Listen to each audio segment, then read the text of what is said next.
Well, we're a couple minutes after 3, and there should be more people joining us, but I think that in fairness to those who have arrived on time, we should get started. And then whoever else comes, I'll admit them and they'll just jump in. Want to welcome everybody today and thank you for coming. On behalf of the Friends of the Crawford House and the Historic Preservation Commission, I'm Stacy Slowinski. We have my colleague Mike Lee, who's going to be helping me manage some of the chat today, and our guest Rick Geffken. Couple of housekeeping things. I think I mentioned as you join, your mic is muted, but you should feel free to interrupt, raise your hand, unmute yourself, ask a question as Rick goes forward. He would love to have your questions live. And if, just when I jump in, if you don't have audio, you can just type in the chat. We'll ask it for you. Right. Good point. We are recording this session, and with Rick's permission, we will post it on our YouTube channel and on our website, so that if you miss it or you have to leave, or you want to spread it around, the content will be available going forward. One of the benefits of our situation here that we are online and not in person is that we do have a special guest, Eleanor Keefe, who is one of the Crawford family members who grew up in the house. She's joining us from Vermont, so we're very happy to have her with us. And Nani's been a great resource to us as we've been working on the house and on the property. Today's program is another presentation by our friend Rick Geffken. Rick has researched and written about New Jersey historical topics for numerous publications and for his own books. He's been the featured speaker at historical societies and libraries, such as the Trent House Museum, the Quaker Meeting House in Shrewsbury, Battleground Historical Society, Monmouth County Libraries, and many more. This is, I believe, his 4th visit to the Crawford House. Some were in person and some have been virtual.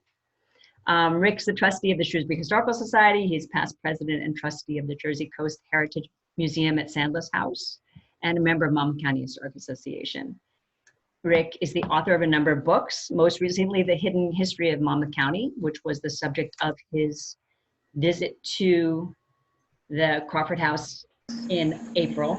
It was our first foray into virtual presentations. And I believe you have another book in the works, Rick, right? Coming out in 2021? Two actually, but thank you for the plug. I'll tell you about them now while you're plugging. So in September, our county clerk, Christine Hanlon, and I are coming out with a book called The Historians of Monmouth County. It's full of 50 profiles of living and past historians that I think is going to have a lot of traction. I think you'll like to see it maybe at the Crawford House. That's September. And that one's called To Preserve and Protect, by the way. And then in January, my next kind of more in-depth book is Slavery Stories from New Jersey. That's coming out on the History Press, be out January 4th, actually. I'm really looking forward to that, and I hope you are too. Well, we will certainly be having Rick come back and talk to us about his new books when they're available. Be sure of that. The topic today is the Morris family, and we're particularly interested in Lewis Morris because he was instrumental in financing and running the 17th century Ironworks that was essentially the founding of our community, our present day community. And there is much more to be said about the Morrises, but I'm going to let Rick do that. So, great. Okay, so thank you everyone. And let me see if share screen works. And if it does work, you should see that. You seeing my first slide? Yes. Yes. Yep. Okay, great. So that was my sneaky way of being able to go in the office here behind me and closing my window because my neighbors love to cut their lawn at 3 o'clock. Okay, now we can only hear them a little bit. All right, great. So thanks everybody for coming today. Hope everybody's continuing to be safe and well in these crazy times. We're going to talk about a family, the Morris family in particular, of course, that I make the case, and I'm not the only one, as probably the single most influential family in New Jersey history. Kind of a big statement. But what's even better than that is they had their origins, as you're going to find out, where Stacy lives and where the Crawford House is extant today. So it's really incredible, and this is a great opportunity for me to introduce you to some things I found out about the family. In the middle there is Lewis Morris the second, or Junior, if you will. We'll get into that in a few seconds. And up on the right side, you may be familiar with Morris County, New Jersey, our neighbor to the north. Okay, so as Stacy mentioned, we've done this a few times, and I kind of get lost in the artificiality of no audience feedback. So you can unmute yourselves, ask a question, and I'll try to answer it real time. That'll help everybody, I hope. Okay, so we're going to move along here to who are the Morris brothers, okay? So turns out that back in a place called Tinton, Wales in England, Lewis Morris and Richard Morris, a couple of brothers, wind up leaving Wales in England, and by around 1647, they're in Barbados, down in the Caribbean, and they're sugar planters. There's a book that I just finished reading called Sugar in the Blood, which gives a fascinating history of the importance of the colony of Barbados to England, not only for sugar and tobacco to the mother country, but it also set the tone, the model, if you will, sadly, for slavery up in the northern colonies. But they were part of it, the brothers, at the beginning. That's an oriented correctly map of Barbados way back when. As always, in the Caribbean and then later on in the continental, what became the United States, disease pretty much wiped out the native Arawak and other communities down in that part of the world when the English came in and took over. And suffice it to say that by the middle of the 17th century, the Morris brothers had numerous plantations down in that part of Barbados. I have never been there yet. I'll bet some of you have. I hope you have. Yes. It's still famous for rum. Who said yeah? Linda. Linda, do you have rum still? Well, we've been over this, Linda. You're still drinking that Barbadian rum, are you? I still have it. Good, good. Sharing is a good thing, Linda. Okay, anyway. That's gone on, obviously, now for 380 years. So as part of their plantation, as did, and this is a book I got to recommend, Sugar in the Blood, by a descendant of slaves, mulattoes, actually, from Barbados. The economy was fueled by tobacco, sugar, and certainly the backbreaking work was done by West African slaves. At the beginning of this period of history, the slaves were coming into the colonies of the European colonies in the Caribbean by the millions. And the Morris brothers are right there. Here's a famous image. Gee, I'm going to close another window here. Okay. This is an image that's been reproduced a lot. These show Quaker, believe it or not, planters in Barbados harvesting or having their slaves harvest tobacco. A lot of that was going on. The tobacco lasted a while, and then the sugar crop replaced it in Barbados. Other islands did different things. Sugar was enormously influential, not only with slavery, but in changing the palates of Europe and the world, frankly. And Barbados, at one point in its history, was the epicenter of sugarcane growing.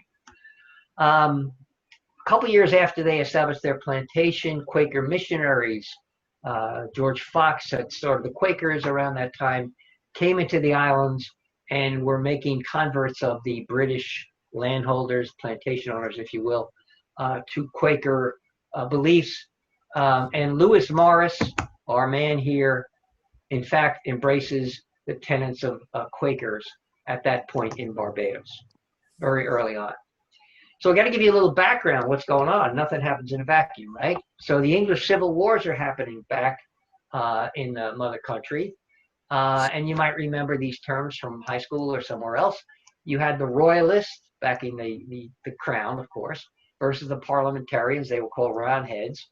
And there was a series of English civil wars that played out into our story.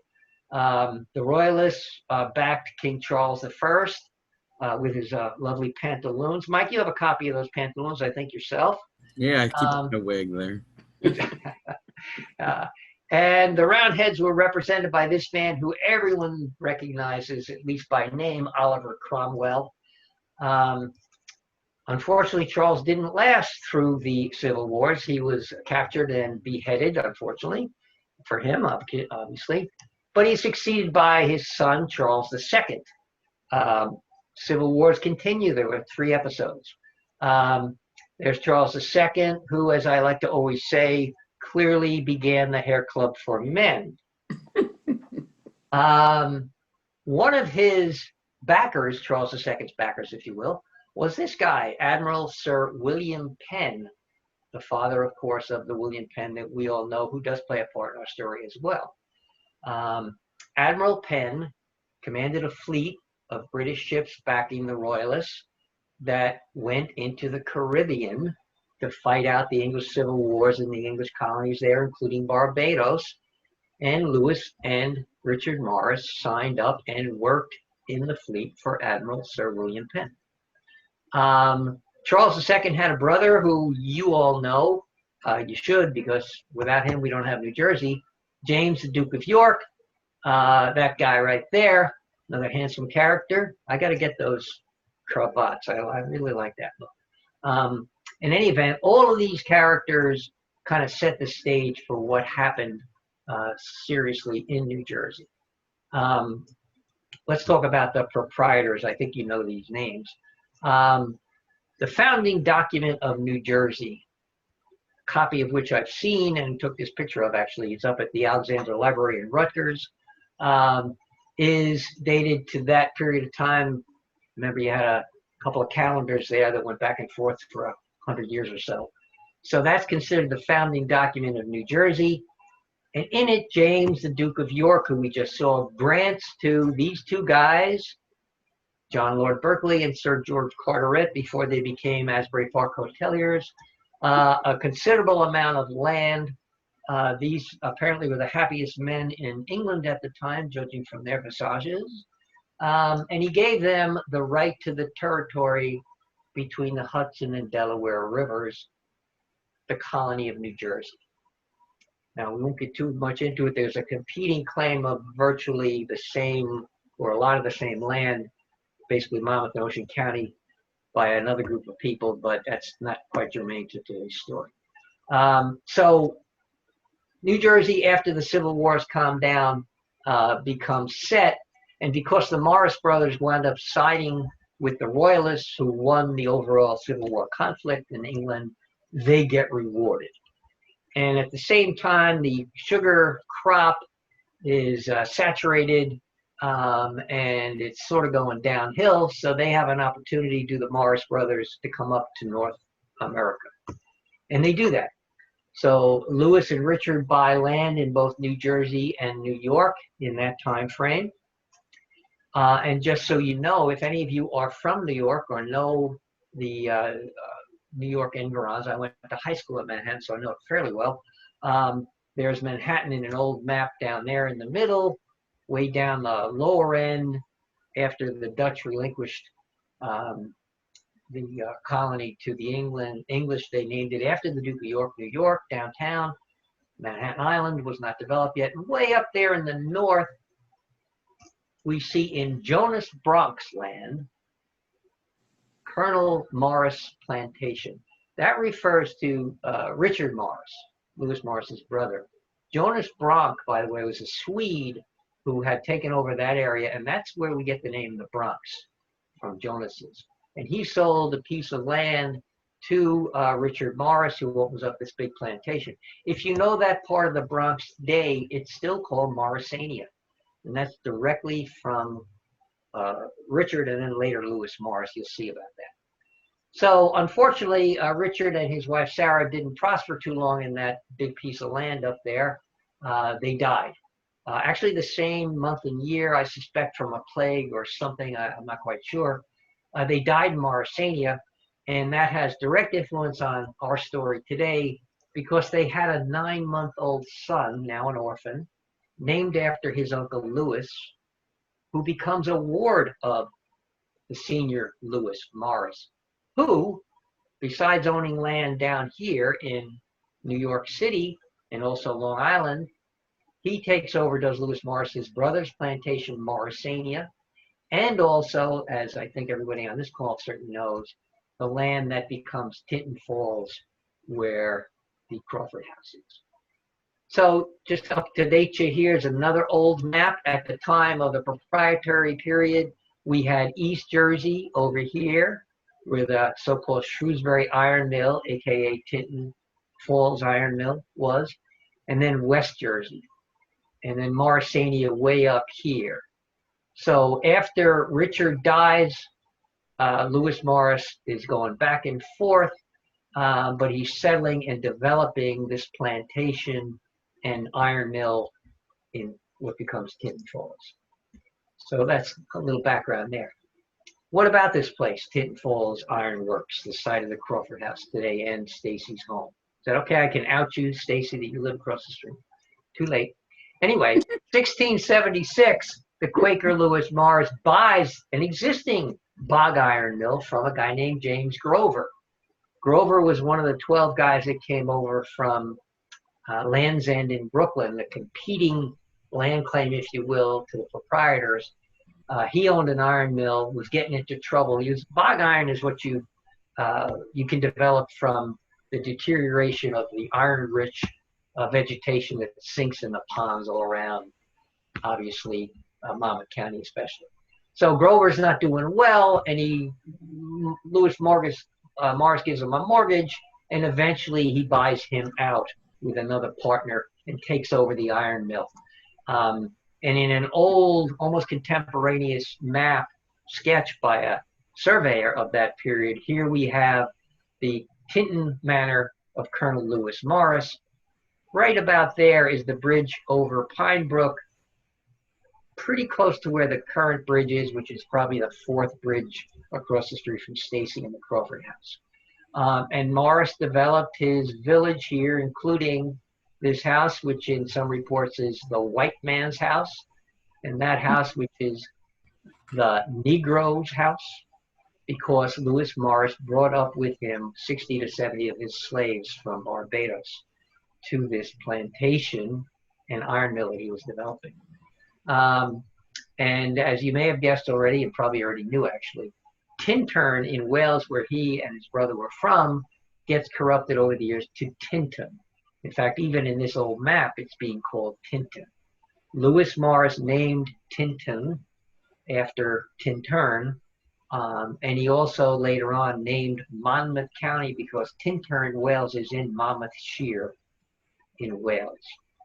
But an interesting character that we know a lot about now among those slaves is his personal servant. Lewis Morris brings up a guy named Yef, African name probably.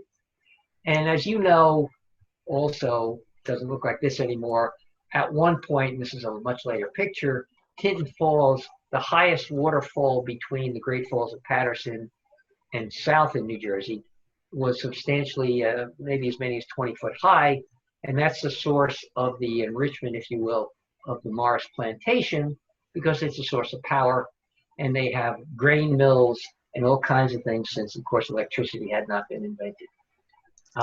You know what it looks like today from the back of, what's the name of the pizza place? Remind me? Jay's. Jay's, right? Yeah, MJ's. MJ's. MJ's, great spot. You can sit out right off picture here. There's a little porch, and you can see what doesn't look like a very substantial waterfall, but it was historically over the years. And just to orient you further, of course, you know where this is, right? Here's the current, it's been a lot of things. That's MJ's. The stream is behind here. Here's the Crawford House.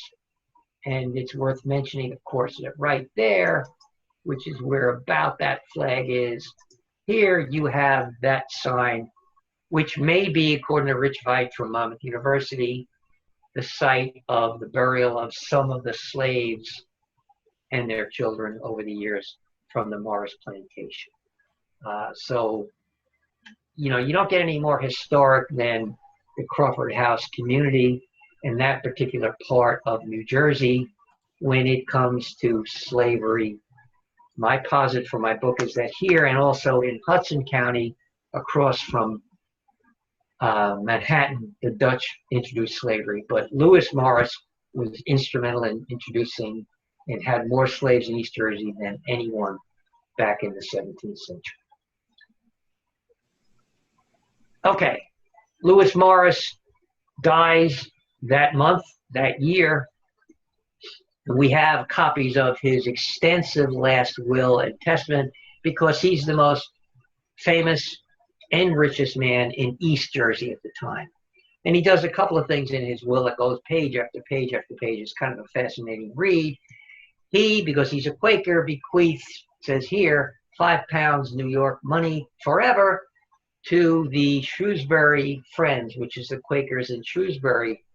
I know the remaining 12 or 13 of those, they ain't got that money for years, if they ever did.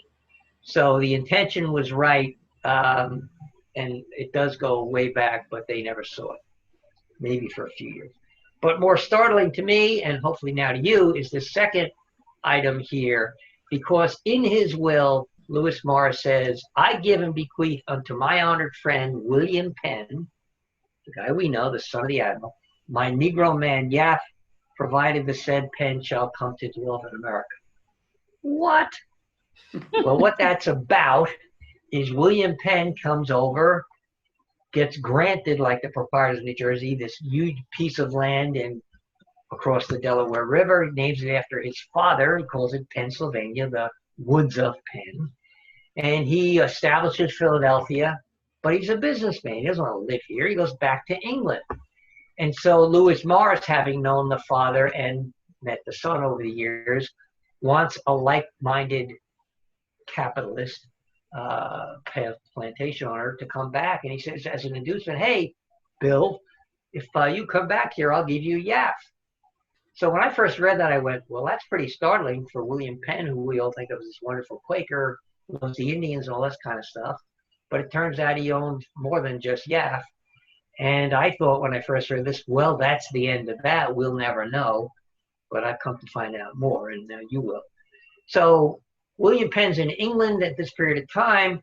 He doesn't get back to America for another 8 or 9 years.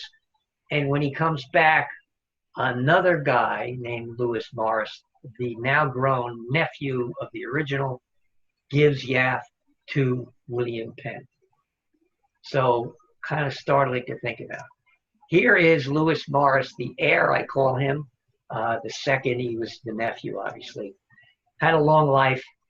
He takes off early in his life. He was being raised in Tinton Falls on Crawford House property, no doubt. But he has a disagreement with Lewis Morris's second wife, and he takes off for a bunch of years. And funny enough, around 1690, finds out his uncle's on his deathbed, and he reappears and inherits the entire estate, thousands and thousands of acres, and the iron mill and everything else. He was raised Quaker originally there, seems to have abandoned the precepts of their religion. But after he takes hold of the estate, oh, by the way, there was a contested will by Lewis Morris's, I should say, second wife, who fraudulently tries to take the property. Lewis Morris fights it. This guy here gets the estate and grows it enormously to a 60 or 100 acre estate, taking in Tinton Falls. Right there is, by the way, where the Crawford House is. But you can see this enormous estate goes into Middletown, Tinton Falls, Wall Township today, that he develops over the course of his lifetime. He's connected, like all of these people, and marries into a family, New York family, a woman named Isabella Graham, the year that he owns the property, takes over the property, and they have a big family, 12 kids, 11 of whom live to adulthood.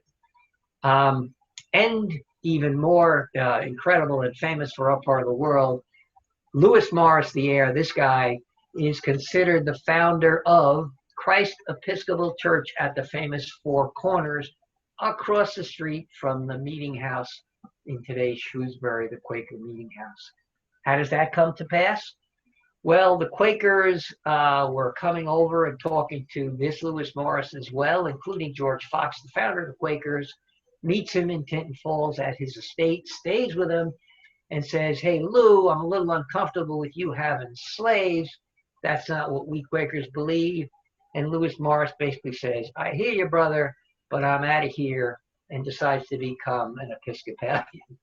I'm being snotty about that, but in fact he does with a guy named George Keith, they start to hold Church of England meetings at their Tinton Falls Manor house, and the people in the newest church there that dates back after this one, Christ Church, consider Lewis Morris and William Leeds to be the founders, with George Keith here, of that congregation. William Leeds, you should know, lived and owned Leedsville, which is now Lincroft. So governor now, well, he becomes governor, you'll find out in a second. Lewis Morris flips from Quakers, becomes the founder of Christ Church. So you can see all of these things that he's doing in early Monmouth County to be surpassed, if you will, by becoming the first colonial royal governor of New Jersey. He's a politician. He's a Weasley kind of guy from all the reports. Not a very nice man, but he's wealthy and wields a lot of influence, and goes to England, petitions the Queen. He goes, I want to be the governor, and the proprietary period is collapsing, and they combine East and West New Jersey into East and West Jersey into New Jersey, and he becomes the first governor in 1738. Fascinating what happens next. A couple years after he becomes governor, he and his wife, Isabella Morris, decide to hold the seat of government in Trentstown, which of course is Trenton today, place founded by William Trent. And he rents the William Trent house that Trent had built. Trent was dead at this point. Trent was another Quaker from Philadelphia, connected to all of these characters, who came over to what was then country on the east side of the Delaware and builds a house. And right here, that's the house that William Trent built on the Delaware. Here's the Falls of the Delaware. This is what becomes Trentstown. He dies, does William Trent, in 1721. His house is now owned by the governor, then governor of Pennsylvania, and Lewis and Isabella Morris moved to that house, which is in those days called after the king, Kingsbury Court, and he lives there for the 4 years he's governor of New Jersey.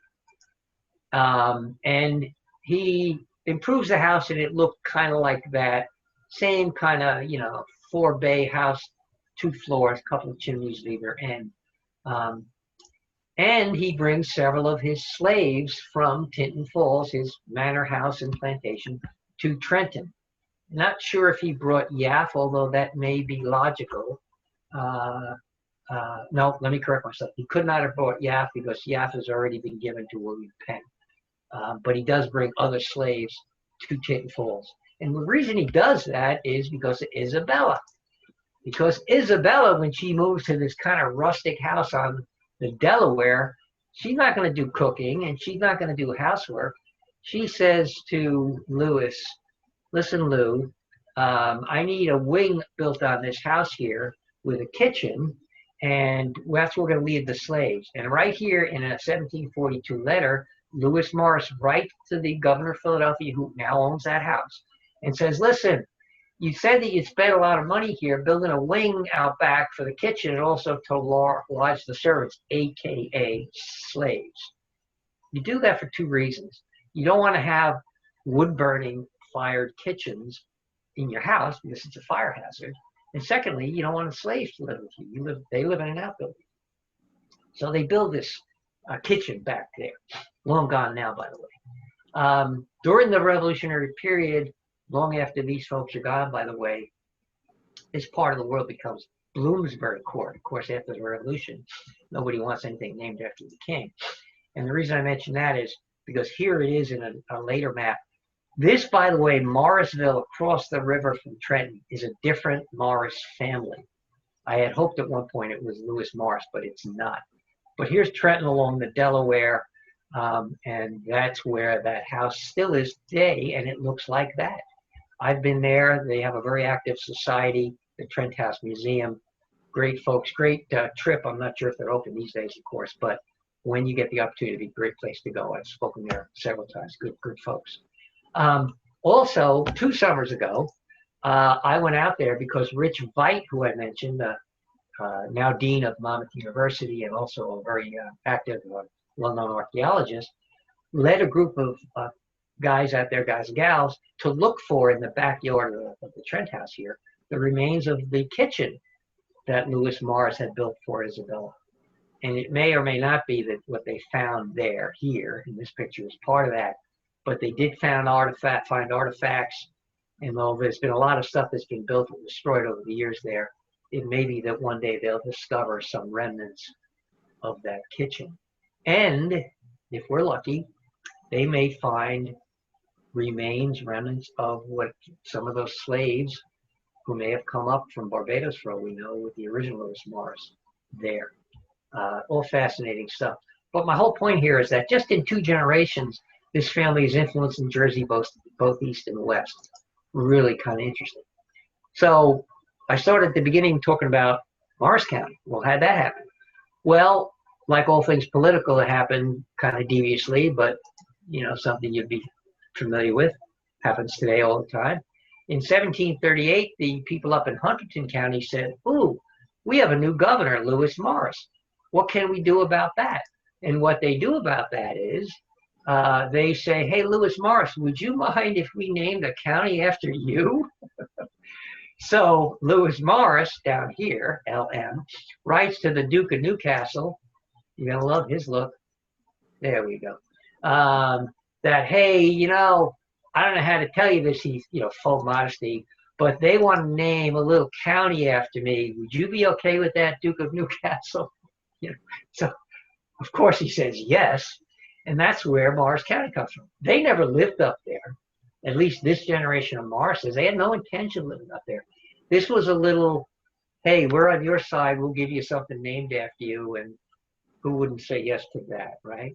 So that's where Morris County comes from. But again, now the Morris family has not only concentrated their influence, if you will, on East and West Jersey, but now they're up in North Jersey as well with Morris County. A couple years after that county was carved out, Morris Township, that you all know, Morristown, was formed as well. So again, the family is well known throughout the state.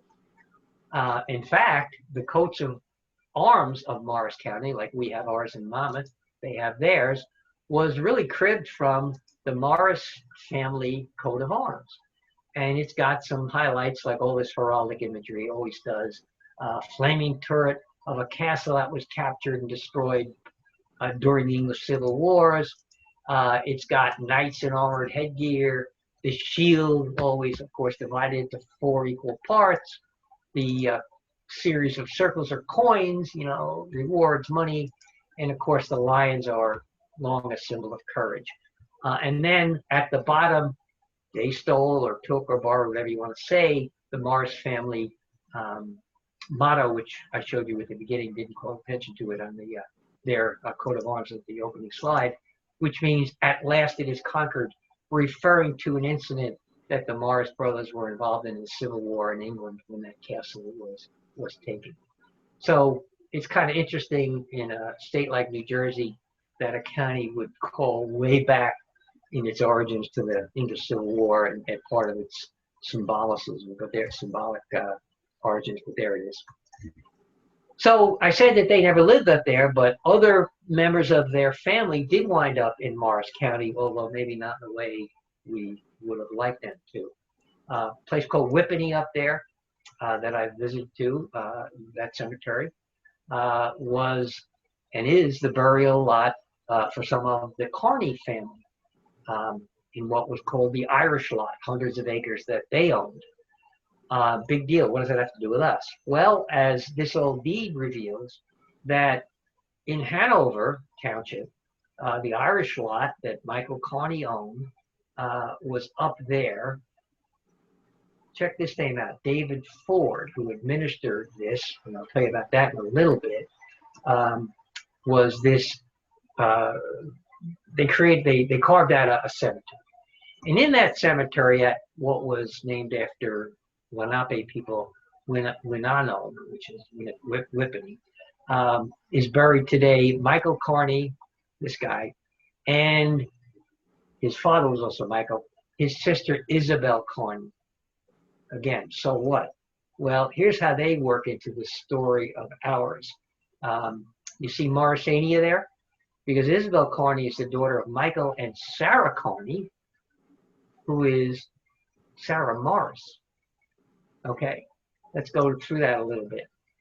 Lewis Morris, when he married Isabella Graham, had a slew of kids. One of his daughters was Sarah Morris. She married Michael Kearney, the third marriage for him, an Irish guy. One of their daughters, Isabella Kearney, was the woman I just referenced, lived a long, never married life, wound up being buried up in that cemetery. Why do I reference that? At one point, when Sarah Morris dies in 1736, she bequeaths to her then unmarried daughters, Isabella and Graham Kearney, named after her mother, a 100-acre plot down in southern Monmouth County. And that 100-acre plot is where Isabella Kearney put up a house. And that house is still extant. This part's new. But that house that she built around 1746 was where she lived on this 100 acres as what was called then a spinster, with a few slaves that she inherited from Sarah Morris, so that she could farm this 100-acre plot. The men always inherited the property rights. Women were assumed to be married and they would get their husband's stuff. Isabella never married, so kind of as a booby prize, if you will, was given 100 acres with Graham. Graham later marries a guy named Samuel Cook who builds Christ Church, believe it or not. But why is that important to me? I'll tell you why. Because I live right there. I live in today's Farmingdale, what was called Marsh's Bog and then Squonkam, but now Farmingdale. I live on property that Isabella Kearney owned, that she inherited from Sarah Morris, who owned it originally. It was owned by Lewis Morris. So I'm connected to this, and it was part of how I got involved in all this craziness. By the way, a friend of mine owns this house now, and it's a fascinating private home. Okay, remember David Ford? Well, there he is. Well, at least there's an image of him. And who's David Ford besides being in the will of the Kearneys? Well, he's from Morristown, David is. And you know him, or at least you know his family, because he marries Isabella Kearney's niece, okay, Anastasia Cook. Work with me on this one. Anastasia Cook is the daughter of Samuel Cook, the Episcopalian minister who built the current Christ Church, which was founded by Lewis Morris in Shrewsbury. Anastasia marries David Ford that year. He's the nephew of Colonel Jacob Ford, and here's where you know this family. I'll bet most everybody here has been up to Washington headquarters in Morristown. That's the Ford mansion. During the Revolutionary War, Jacob Ford allowed Washington and his men to live up there, which I haven't been to since I was a Cub Scout all those years ago, in Morristown. So again, you see the extent of this family and their involvement in virtually every aspect of New Jersey history. And that was the year, the winter, one of the horrible winters outside of Valley Forge, that Washington was putting this country together. Topic for another time, George Washington, the slaveholder, right? We know that. Moving along. Nice bobbed haircut in this case. Yet another Lewis Morris. When I began researching the family, I don't know the number, but there's at least 14 Lewis Morrises, and it's hard to keep track of them, and I have to be extra careful. I think I have this one right. This guy was born in Morrisania up in the Bronx that year, okay? He marries that woman, and like always, they have a slew of kids in those days. They're wealthy, they can afford it. He becomes, as he grows up, a lawyer. He's the judge of the Admiralty Court in New York. He's part of the New York General Assembly. This Lewis Morris is. You can see how wealth and influence carries through New York and New Jersey and the colonies and then the states in those days. He's a signer of the Declaration of Independence. After the Revolution, when Morrisania, the original family estate that was Richard and then Lewis Morris's first home in the Bronx, was burned, he rebuilds it to look like that. on the Bronx River, way up in that part of the world, this fabulous estate. And not only has he rebuilt it for the family, he's proud of it. And he says to the new country, hey, why don't we make this the U.S. capital? You could have Morristown. Didn't happen. Okay, can you imagine that? Could have. Okay. Anyway, he dies that year, and like almost all of the famous Morris family people for hundreds of years, he gets buried in Morrisania in the Bronx. You can go there today to St. Anne's Church, right there in that vault, which looks like that today. And oh, by the way, the original Lewis Morrises are there. They got transported by sloop from basically Sandy Hook all the way up the river, and they're all interred in that vault. So New York, New Jersey, Morris family, Morrisania, inseparable in my mind. Who's this guy? Looks like John Adams, but it's not. Okay, this is a guy whose name is, he wasn't by title, his name is Gouverneur Morris, and he's considered one of the country's, our country's founding fathers. Who's he? Well, he's the son of the guy we just talked about that rebuilt Morrisania. Okay, another famous guy in his own right. He's born that year before the Revolution. Here is an old picture, therefore it's way after the Revolution, of his, what was still called back then, the Gouverneur Morris mansion that his father Lewis had rebuilt. It's no longer there, unfortunately, up in the Bronx. He signed the 1781 Articles of Confederation that founded this country, one of our founding documents, and wrote, amazingly enough, after all of his history that we know about in his family, slavery is the curse of heaven on the states where it prevails. Notice he doesn't say, my family was involved in slavery. But he felt strongly this way, although he didn't vote to abolish slavery. That's a whole other topic. But what he does do, Gouverneur Morris, he writes the preamble to the United States Constitution. I mean, how famous can these people get, right? It's amazing, just amazing. Not only that, because he lives in New York, he creates the street grid of New York. You might remember that down here, the original site of Fort Amsterdam and then, Fort George and all these things, this crazy street grid that grew up around the Dutch and then English colony was scattershot hither, thither, and yon. So they decided around the turn of the century, hey, we got to put some order here because we're developing the rest of this island. And so they do. And this guy does it. And everybody knows it here, right? The avenues and the streets, the grid that you can make sense more or less out of New York when you get north of, basically Canal Street. That's him, does that. He doesn't stop there. By the way, he lives up here.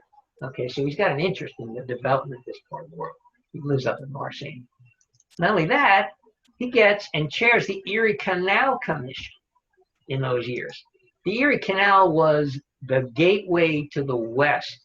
Remember, we're just coming out of the colonial period, and we're new and we're expanding.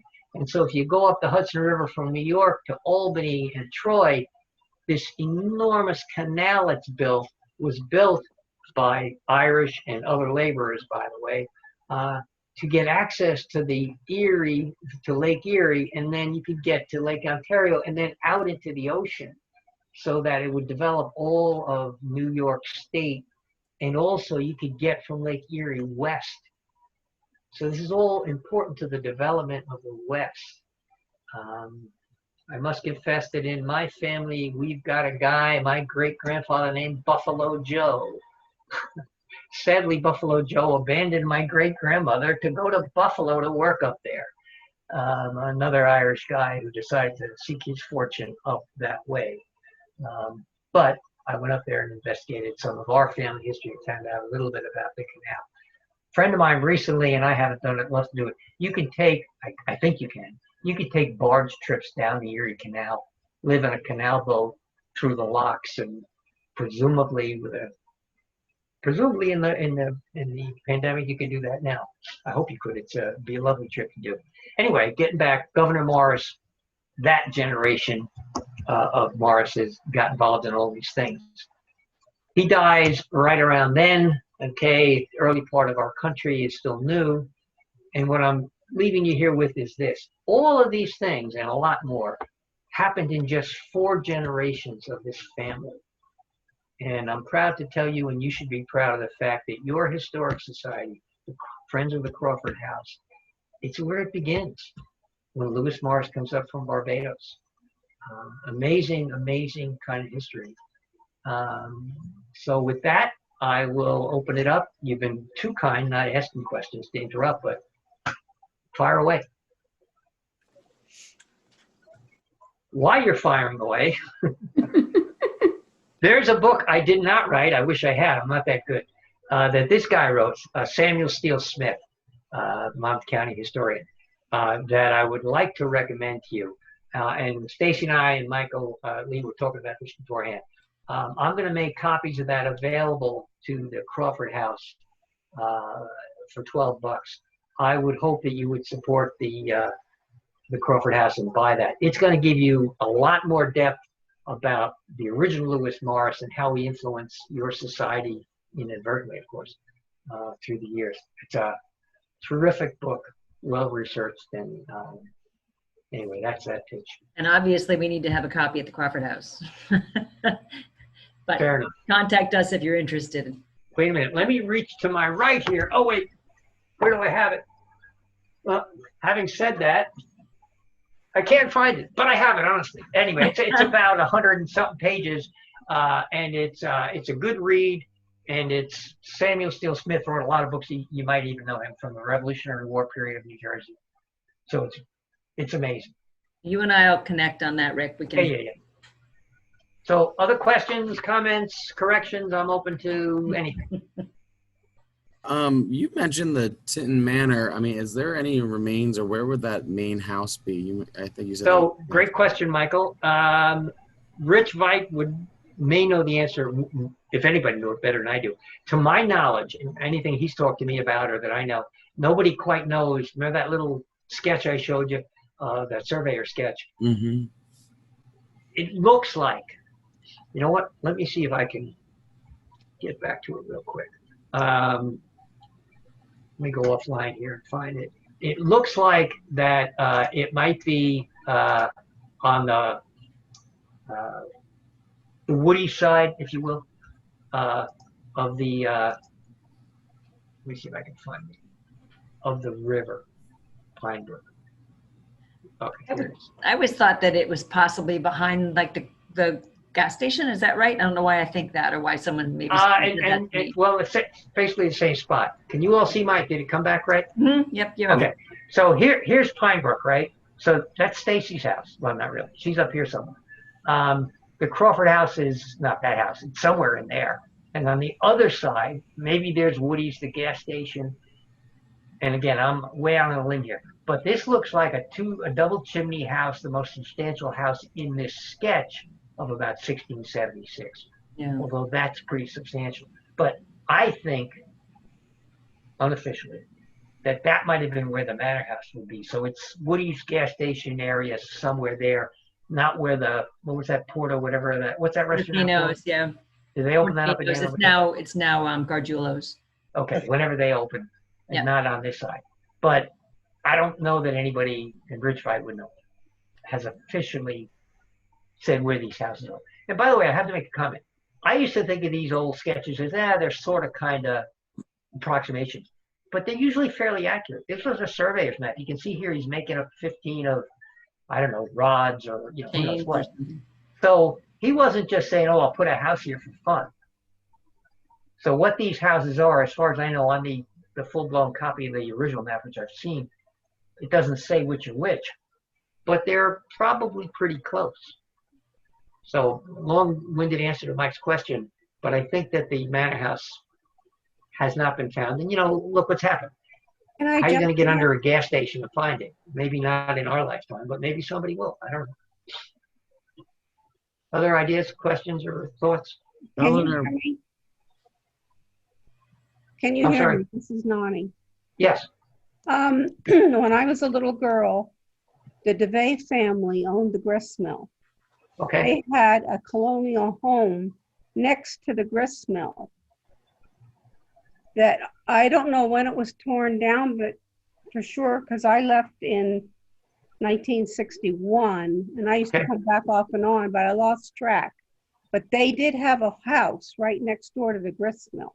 On toward the Red Bank side or the side by the. Toward the Red Bank side. Yeah, it was kind I of, think I remember that because I used to go to when that was a dinner theater and all that stuff. I used to go there.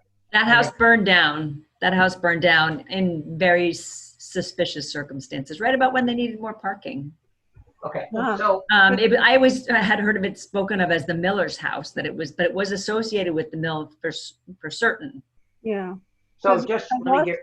The grist mill burned too at one time when I was a Right. kid. So Yeah. how do I unshare my screen? I forget. Oh, stop share. Okay. There you go. Can you all see this? There's a couple of these things. This is the 1889 Wolverton map, Wolverton. and I also have, what is this, 1873. You probably know this map, Beers and Comstock. And on my wall that you can't see, there's an 1851 map showing individual houses in everywhere, but in Tinton Falls. So, Nani, when you say colonial, you know, I don't know what that means. I know what colonial means. I don't know how far back that house went. But it may be, I'd be suspicious if it went back to the 17th century, but maybe. But undoubtedly it was built on top of something else. So deed research and obviously archaeology could zero in on that. I've seen real detailed, I think that Comstock map of what was going on in Tinton Falls. Houses, names of people who lived there. You probably have them, Stacey, at the Crawford House. Yeah. One of those maps. Mm-hmm. And so you could make some intelligent guesses. But deed research, you know, I've done a lot of deed research in freehold. That's all by appointment only now these days, of course. But you can get back to property level. What happens is when somebody sells property, they don't say "and the house," they say "and improvements." So you could trace who sold and I've done some of this, the Morris properties to various people. Whether or not, I've never looked this detailedly to find out if it was the Morris Manor house.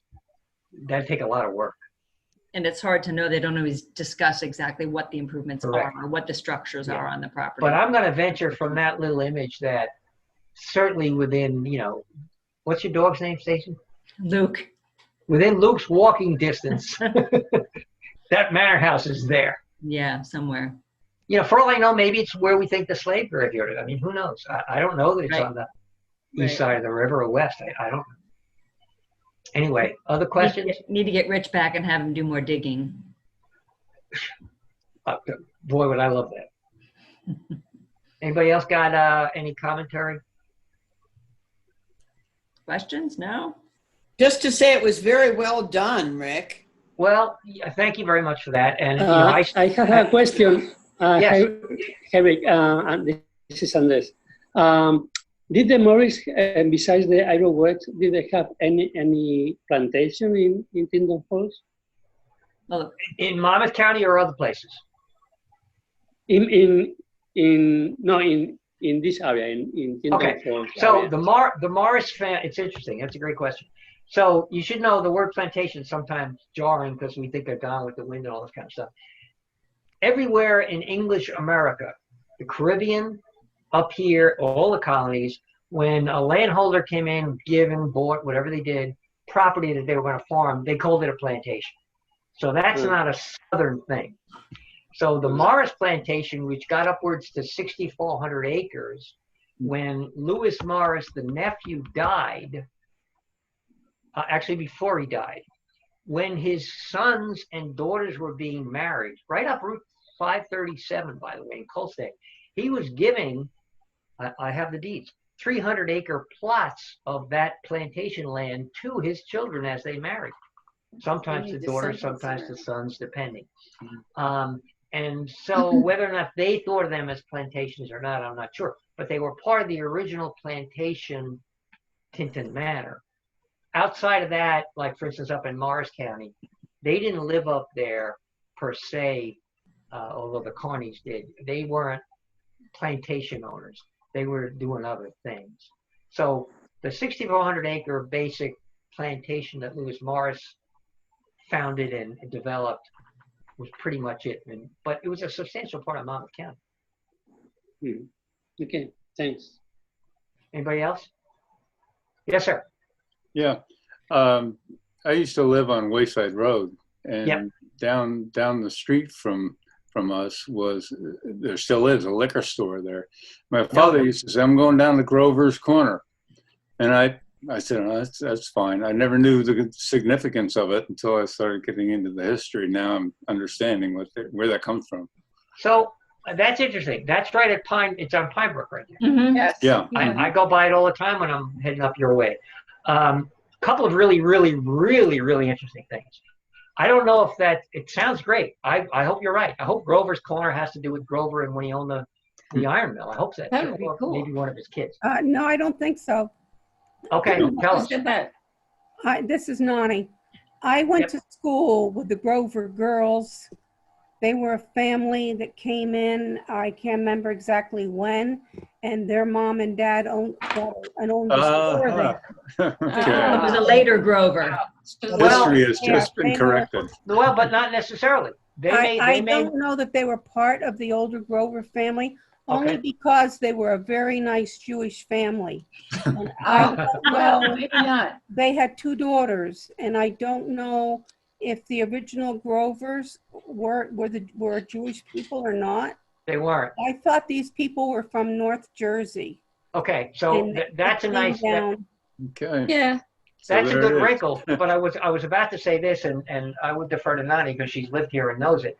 The Grover family, that was one of the original owners of Monmouth County, the guy that started the mill. They have, who knows, thousands of descendants that are all over. So, and they were not Jewish, by the way.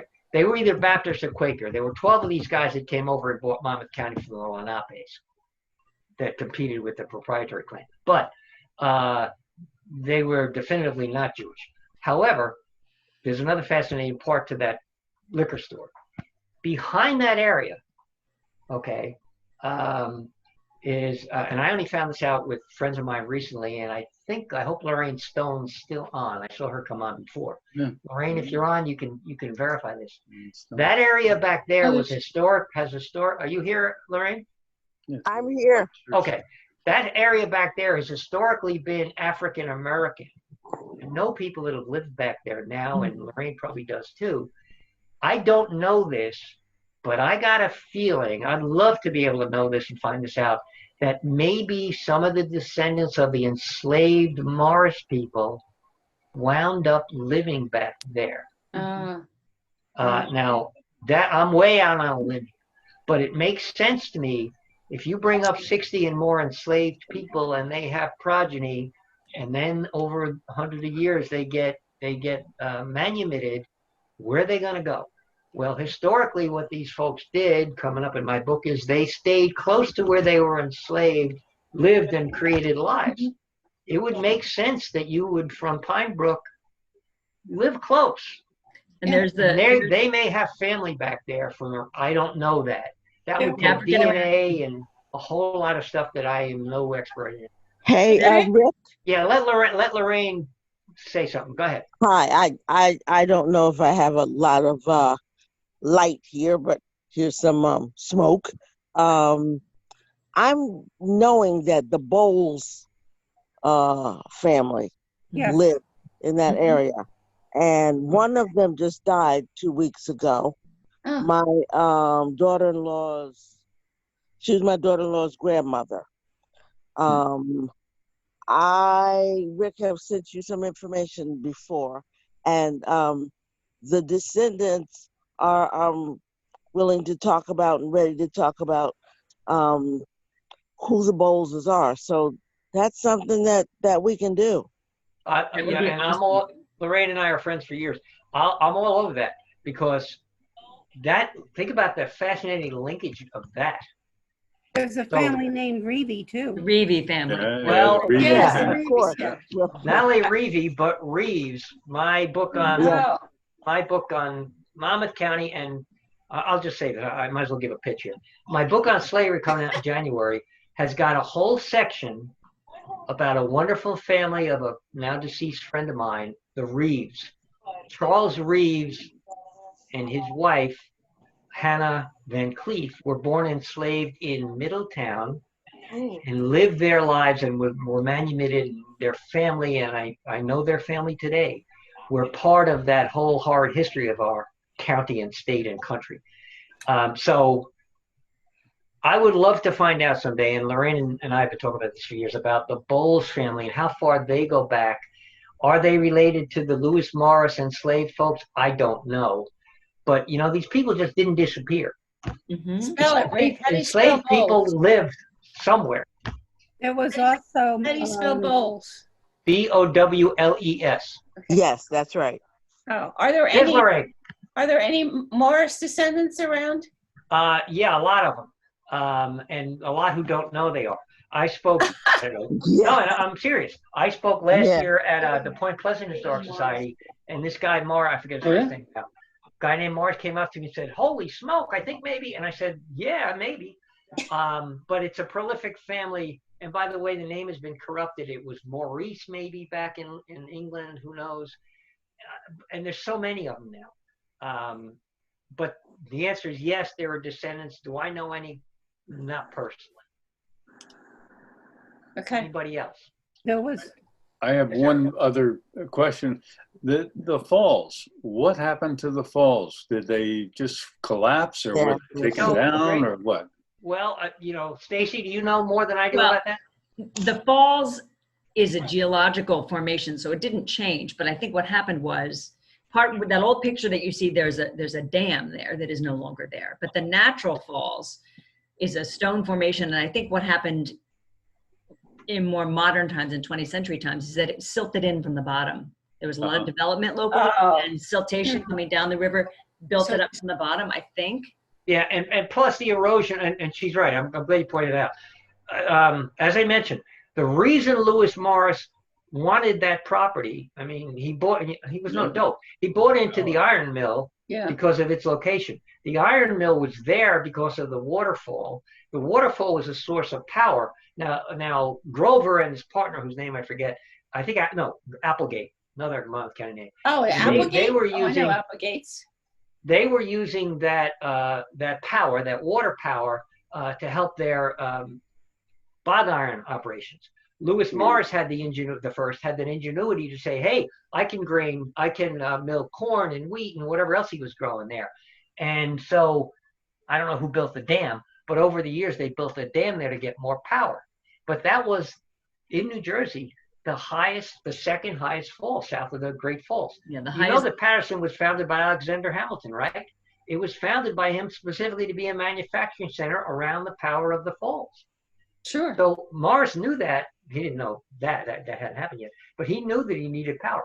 Monmouth County is rife with old deeds, and seems like every other deed I see says, "and the mill."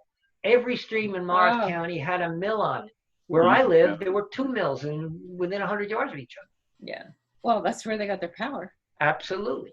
And so I don't know when the dam went up, and I don't know where the dam came down either. But it There did. were a half a dozen of them over the years, and I think I'm the sure. last one came down in the 30s or 40s, I think. And my guess at time, you know, when we're electrified country by the 40s and 50s. You know, if there was anything coming out of there for power, they didn't need it anymore, Right. and it eroded. So, and by the way, you want to get Randall Gabriel and talking about that bridge and the stuff they destroyed when they put the new bridge in. Oh. You know, that was a crime too. Who knew what archaeological remains were? Oh. But there destroyed? are remnants of the last dam are still there in the woods, big pieces of metal that you can Really? see. Oh, yeah? Yeah, pieces of rusty metal that are still there. I mean, if I'm Stacy Slawinski, I'm in my backyard digging tonight. I don't know what the heck. Rich Why are Vite- you doing anything else? Rich Vite has been digging in my backyard. He's done. There you go. He very much wants to find out where he wants to find the foundations of the original forge and the original furnace. And Listen, you got Luke will do part of the digging. Luke will do the digging for Look at free. the digging. Rich keeps promising me he's going to bring his students one summer and do a whole summer That would session. be nice. Oh man, sign me up. He's a busy guy and he has a long list, so hopefully we'll come up on his list soon. Terrific guy. Yeah. Anybody else I love these questions because it makes me. Now, I question remember in, myself. in high school, where MJ's used to be called the grist mill, okay? Yep. We went to a bar downstairs called the Spirit Spot. Does anybody know anything about that? Wow, I never heard that. Yeah, it was Went called there. the Spirit Spot. We were not supposed to be drinking, but we did. No. I remember that. I really Ralph, remember did you know this? Did you know Phyllis. this, Ralph? I'm shocked, Phyllis. I'm The shocked. shock, don't be shocked. I can tell you about the Spirit Spot. The Spirit Spot was owned by the Corcorans and the Madsons. Wow. Oh, it you know was- that about that, Emily? You read that, right? I lived Woo! there. You read And that. I know I went to school with the kids. So I'll be darned. yeah, See? it was there for quite a while. I remember going to. Probably in the 60s, I guess. Yeah, that would be 50s, about right. 60s. Yep. Yeah. I remember going to the grist mill when they had who were the playwrights from Monmouth County? Steve Van Zant's Oh, brothers. Steve Van Mhm. Sant, and there was a woman too, and I can't think of her Yeah, name. the two of them, they made it in Hollywood, but they put plays upstairs. Yes, and we we used to go were- to eat there and We saw dinner that. theater. We used to Oh, go it's a there great to see place. the plays. It was great. Yeah, Yeah, no, I it's used to go over there when we had art classes there with Mhm. naked models. you have any And- Don't pictures? say anything, Stacy. Geisha DeVay owned it, and he was Yep. a restorer of masterpieces in his home over on Route 35. And Bill Canfield, the cartoonist, he used to come over there. No kidding, I know that name. Oh yeah. And they had plays there. They had live plays. I remember that. That was great. Yeah, You What know, a great it's still a great Great drink called spot. Almond Joy. I love that. That was terrific. It's still Bill a great Canfield spot. just died recently. What? Bill Canfield just died Yes, recently. Yeah. Right. yes. That's Yes. right. Very You sad. know, I'm so pleased that what you're all doing at the Crawford House, Stacy. It's remarkable because, look, it's history and I love it. We all love it, but it's more historic than. I mean, I know Monmouth County fairly well. You're on hallowed ground, if I could be that bold. It's Yeah, really little historic. known history, I think. Yes, absolutely. Well, we're getting the word out, aren't we? Hope so. And now- I do. Now we don't have freeholders anymore. They've been renamed. I hear that, and I'm okay Yes. with that. I don't care what you call them. Commissioners, I think. Yep, makes more sense. So I wonder about the town of Freehold, if they'll do anything with that. Well, the name Freehold, that's interesting. That goes back. You know this Yes, it now, right? does. That goes back. People like Lewis Morris were freeholders because they were white men who owned property and they could vote. That's where that comes from. Which Yeah. came first, freeholder or freeholders? That's a good question. I don't know the answer. Okay. I You don't. were wondering about that. I think anybody. I'm sure Lewis Morris, at least the governor, would have been called a freeholder because he had the ability to vote. And he owned land. Mhm. I don't know when freehold. I should know this. Now, Rick, was that the only way you could vote is if you owned land? No, you had to be a man. It had to be a man. Ah, Well, ooh, besides white. that. Yeah. Besides that. Well, yes. White man, right? Absolutely. A white And that man, was, yeah. by the way, you all know this, right? That's in the founding documents, and we're living through all of that stuff today. Yes, we are. And I'm glad it's changing personally. But for a long time, you had to be a white male property owner in this country to do anything. By the way, don't you? Yes. That Yeah. women, when they married, you gave up everything. Yes, everything You was brought property belonged into to the your marriage. husband. You Right. gave it away. Sorry, you lose. Even your kids. Not Even yours your anymore. children. And usually they wouldn't marry you unless you had lots to give away, right? Your dowry. Yeah. So if a woman was a widow and owned lots of property, she couldn't be a freeholder Could A be a widow. widow. because she was a A woman. freeholder. If She a couldn't be woman were a freeholder. widow Right. on property, Yeah, and again, we have to be careful. We're talking about depending on the year, things change and evolve. You all know, of course, that we're at the 100th anniversary of the women's suffrage. Yes. That changed a lot of things, but it also didn't change a lot of things. right? Depends on how you want to look at it. But it's all progress, and it's good, Takes a long time. much too long. Yeah. Anyway, we're way off topic, but I like that. So we'll have copies of your book at the Crawford House. So or what? Stacy, why don't you stay on and we'll figure out something. How do you figure Yeah. that? Yeah. 'Cause I'll you're get it doing a up to book. her this week, and then you could do whatever. Yep. Contact if- me and let me know that you're interested, and we'll make We're it. interested. Maybe I'll ask Stacy to also send out. I'll talk to her about sending out the other books that I did write Yep. If you want one of those, we'll figure that out too. Yep. We have a Monmouth County. We'll have one about Monmouth County. We have a couple of viewers. The hidden history. Good. We do have a Good. couple, but We could throw a link on our websites too if you have a. Oh, that'd be wonderful. I appreciate Oh, that. that would be great. Yep. Yeah. Okay. But I'm looking just to give you one final plug. The one I'm really excited about that's coming out in September. It's at the printer. We're just waiting for delivery. Yeah. It's called To Preserve and Protect. It's about the historians, the people who have written about our history. Oh, I'd love to read that. Like you. You're gonna find. I found out. What do I know? I found out stuff that blew my mind, and there's a couple of surprises which I'm going to tell you about. Some very well-known historians that everybody in this Zoom session has read. You're Yeah. going to find out stuff about two men. I'm just going to say that you're going to go OMG. Ah, good. I'll leave So it there. September, and it's almost September. it's Yeah, almost yeah. September. And by the way, the good news on that, that's a free publication. The county's putting it out.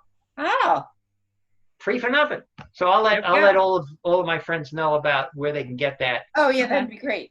Because we want a book. Yeah, we'll make it Yep, available. yep, that you're gonna like that, I think. And then the slavery book, which is a broader take on slavery in New Jersey, that'll be out in January.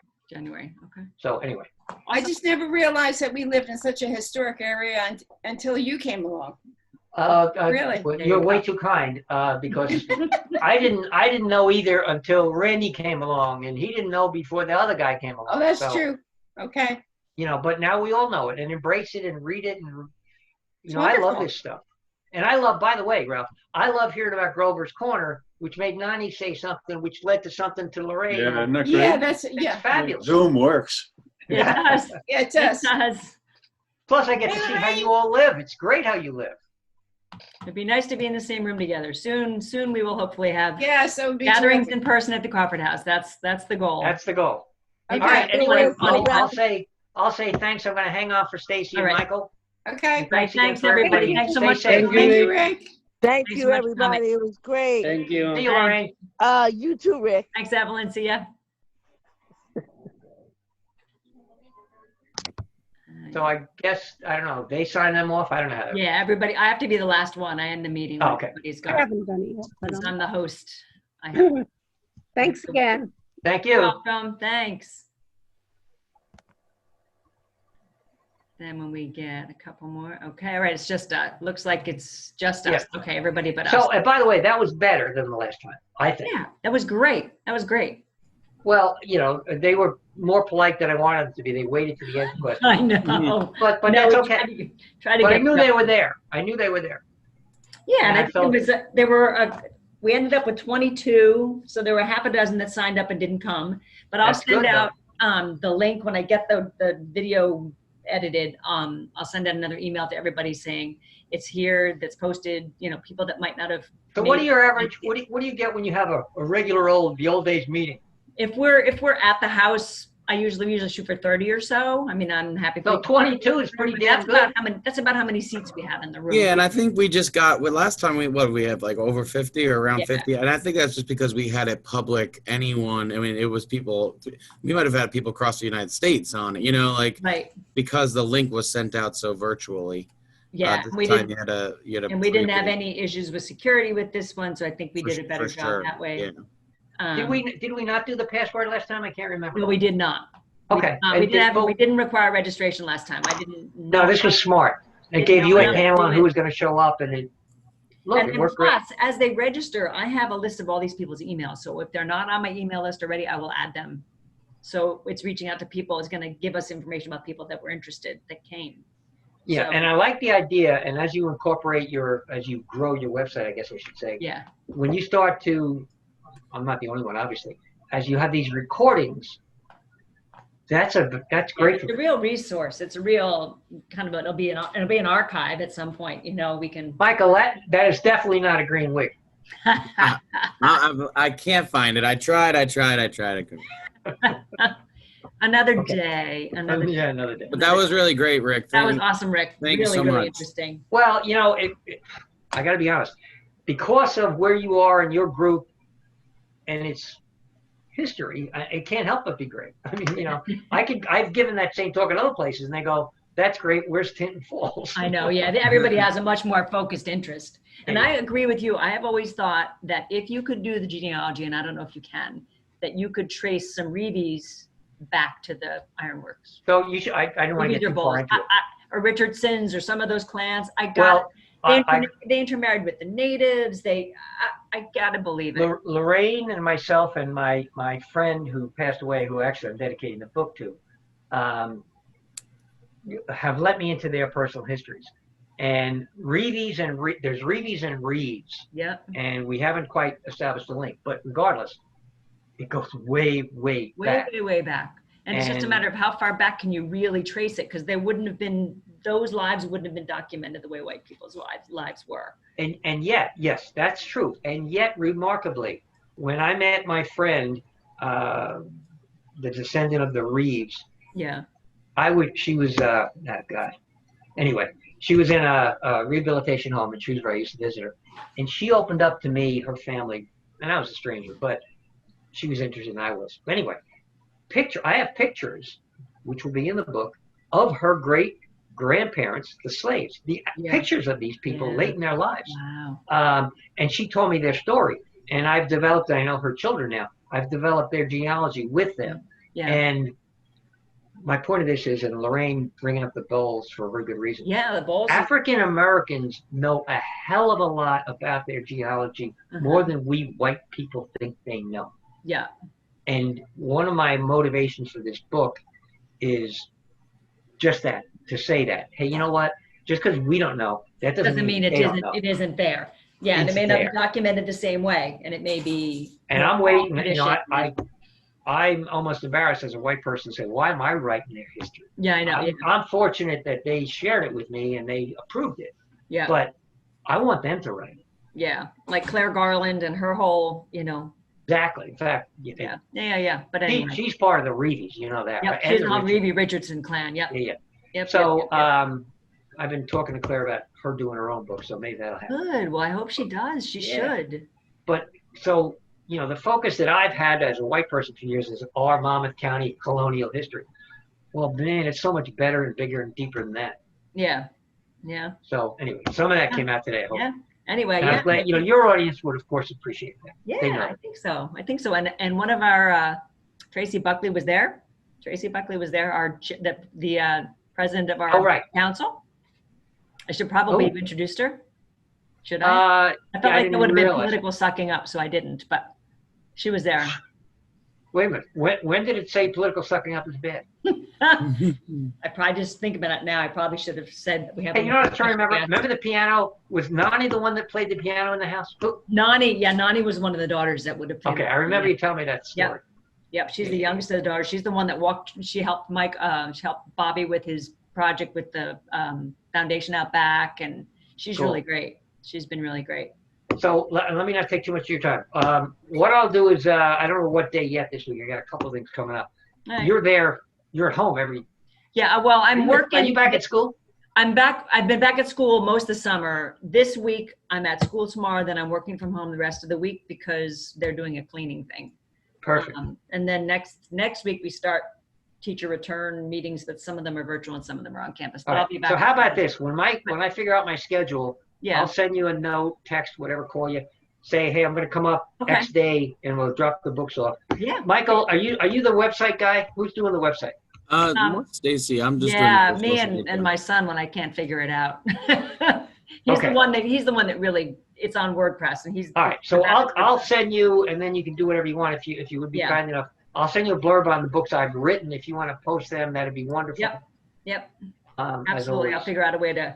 I mean, I know how to do a blog post and get the blog post to show up on the homepage, but if we want to have something but then that'll go away when the next blog post comes up. So we need to find a way. I'll ask Steve how to make a more permanent. I'm really excited by the next two books because the other ones, the first couple books are a little bit narrow, amusement parks, and it's narrow with interest. But the historians of Monmouth County, I think, should have a broad appeal. Yeah. And the slavery in New Jersey should have an even broader appeal. So I'm really anxious to. Too bad there's not going to be an archives day this fall because that historian's book. That was our plan. I mean, Christine does that. Made for it. but you got Are to they be going to safe try too. to do anything online for Archives Day? Anything virtual? You know, I haven't talked to her. She's been so busy with election Yeah. stuff, and I haven't talked to her about that. I know she wanted it, and I don't know. Yeah, yeah. But I got manage it. fortunate that I worked. In fact, it was at Archives Day 3 years ago. I went to her and I got introduced to Christine. I said, "Hey, I got this idea about historians, and it simmered for a year or so." And then she goes, "Let's do it." And their county paid for it, and Maybe next year, Archives Day. Maybe it waits till next year. but unfortunately, Archives Day is full of old people. Like me. You can't bring us together these days. Yeah, it's true. It's true. So anyway, Hopefully they it'll do be something virtual. Yeah, yeah. Anyway. Okay, so I'll contact you in a week, Good Michael. luck getting Thank you all for those your old help. people, I guess. What? Yeah, good luck getting all those old people on those Zooms, I guess. That would be a difficult. Well, you know what? Nani said that It's funny. today was her Some first Zoom. embrace it. So I think Nani, that today was her first That's Zoom. So impressive. good for her. You and I know it's not that hard, but We people got think, we "Oh got my Linda God." we got Linda to figure it out, Mike. She was Yeah, not right. she was not a fan at first. We got Linda to figure it, and she was sideways for a couple of meetings, and she was like, but she finally figured it out. She's leveled So, out. you know, it all happens. It all works. Yeah. So Well, anyway. thanks again, But- Rick. It was really, No, really it was Yeah, fun. thank It you was so much. always fun for me. I appreciate it. Stay safe. Stay well. I'll catch you during the weekday. So. Yeah, good. I'll talk to you. yeah, and then Thank we'll you. even think about doing another one in the fall. I mean, if you're down, I mean, Yeah, we'll see what goes. I'm probably gonna. You know what? I got a couple things going on. I'm working on, but my guess is more like 21. Yeah. But we'll see. You got an idea, and What you comes want me? out. Yeah, you call me. I I don't wanna want see if we to. I can don't want get to saturate your audience either. No, I want to see if we can get the poets back. It's about time for another poet visit. yeah, we're They trying usually to do it quarterly. They did it last in the springtime, so it's about Yeah, time. yeah. I think that's good. That'd be cool. Mix it up. And then Michael's gonna play Santa Claus in the parking lot. We And already we gotta pick, established I think that. maybe a drive-by Santa. Maybe that's the way we go. I like it. Yeah. Although the term driveway is a little drive-by is a little hazardous. You gotta Yeah. be careful. That's Well, like we'd have to have it be Santa a in the ghetto, one-way you loop. know? It's got to be a one-way loop. We'd have to make No sure. drive-by shootings. We're not gonna shoot Santa. I know. Yeah, no. Unless shoot them with love. Oh, there you go. All right, guys. Okay, have a Hey, good gentlemen, one. thank you. See you later. See you soon. Thanks so much. Thank you. You're welcome. Bye. Bye.